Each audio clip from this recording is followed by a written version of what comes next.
Well, I must say, never thought I'd be doing this again.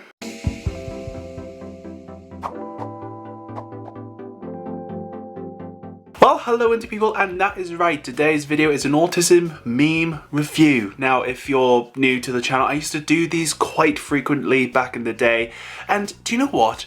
With the way the world is, and, you know, just feeling, you know, just and just disgusting, I thought it would be a good idea to have a look at some memes. But if you're brand new to the channel, I do make weekly videos talking about being autistic as well as, you know, having a laugh at my own expense. So if that sounds like your cup of tea, make sure you subscribe to the channel. Click the notification bell because it lets you know when I upload to the channel. But also, as a little plug, I do my own podcast here on the channel as well called the Unmasked podcast, and I uploaded my first episode the other day. That's going to be linked down below. It was a really interesting episode talking about autism online, all of that stuff. That'll be linked down below, so definitely check that out if you're interested. But you are not here for me to plug my own channel and my own podcast, are you? No! Well, that's fantastic, because here is the first meme which I found the other day, and I think it just symbolises just lockdown in general for me, because personally, you know, over lockdown especially, it's been just hard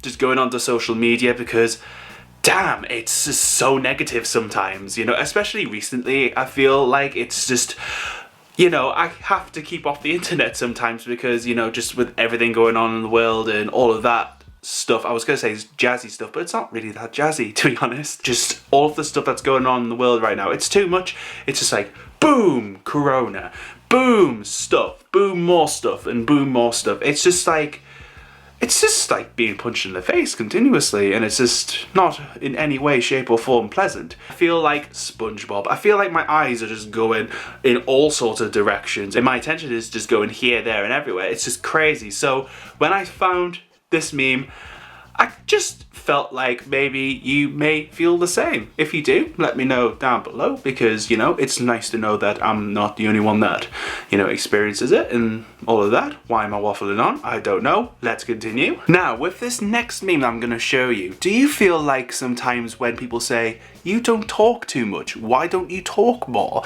You know, open up, be a part of the situation, be a part of the crew. How many of you feel like when you try to interject, you feel like Ariana Grande, you know, where you know, get interrupted, or, you know, just stuff doesn't come out the way that you want it to, or you just feel like no one cares, or, you know, you get interrupted or someone talks over you.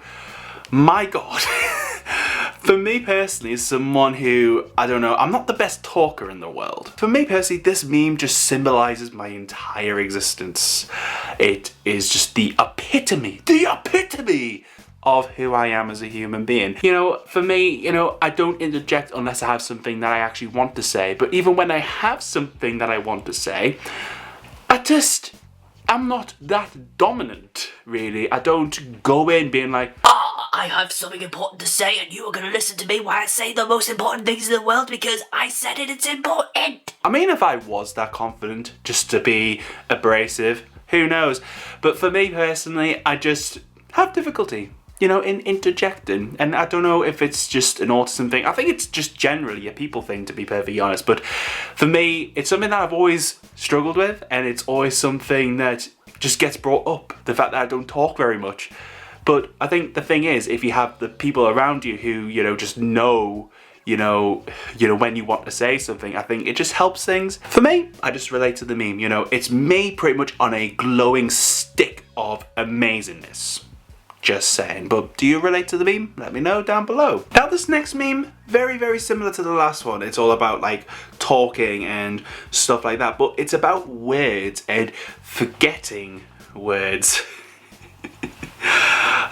When I saw this one again, I just related to it so much, because for me, sometimes when I am thinking about what I'm going to say, often I have to repeat it in my own head before I actually say what I'm actually thinking in my head, because I don't know what it is. And, you know, granted, this may not be a uniquely autism thing, where you have a thought or a sentence in your mind that you want to say, and then it just comes out like utter garbage out of your face, and it's just like, why can't if I say the thing, in which I want to say from my cranium. For me, if I don't know the name of something, or, you know, I've forgotten someone's name, I'm just like, thingamabob. You know, it's just my default answer really, but I love this meme because firstly, waffles, who doesn't love waffles? I mean, hot waffles with vanilla ice cream, just that hot and cold mixture.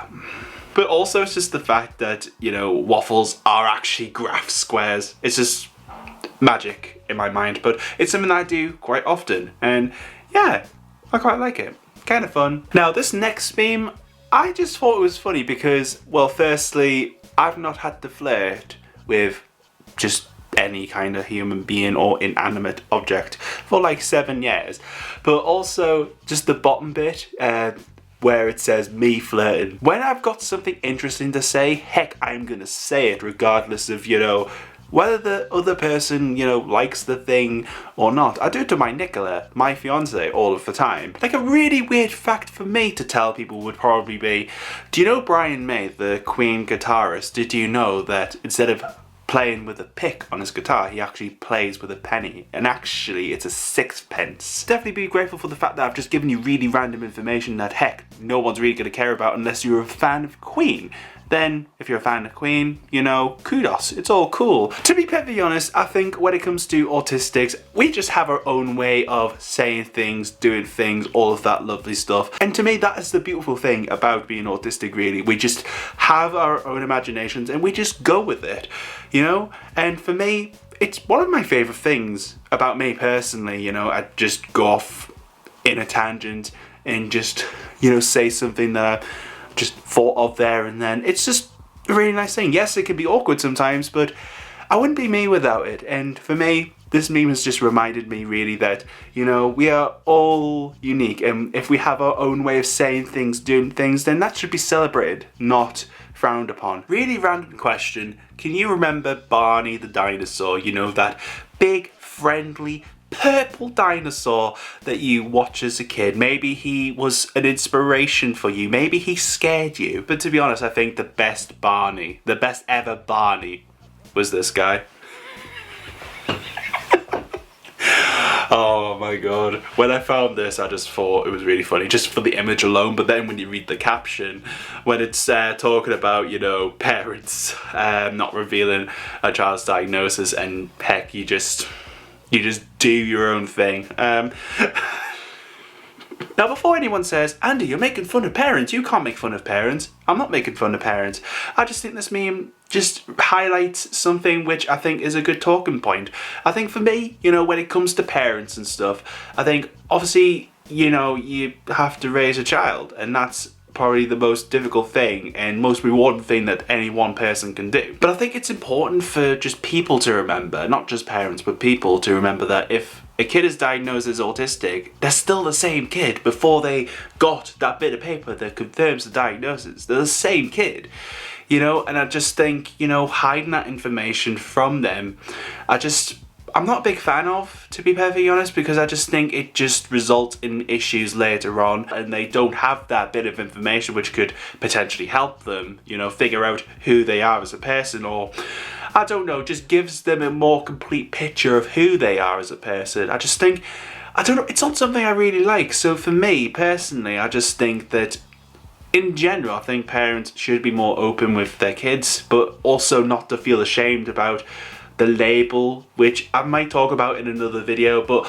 not today, because, you know, Barney's on screen. You know, we're talking about Barney and the caption on the top because, heck, it's just something important to talk about. To be honest, autism's not something to be ashamed of. I mean, yes, it can be challenging. Heck, I can have a meltdown, you know, and it's like the most terrible thing in the world, but I'm still the same person, even though I have some difficulties from time to time, you know, and I think it's about focusing on the positives of the person instead of the negative, even though, you know, we tend to think about the negatives as people quite often, and it's quite hard to get out of that loop of thinking of the negative stuff. But autism and being autistic is not a negative thing. But I don't know, that's just what I think. What do you think? What do you think? Let me know down below. But if you want more of these, give this a thumbs up, comment down below, share, do all of the amazing stuff that you lovely people do. Stay you, stay indie, and I'll see you next time.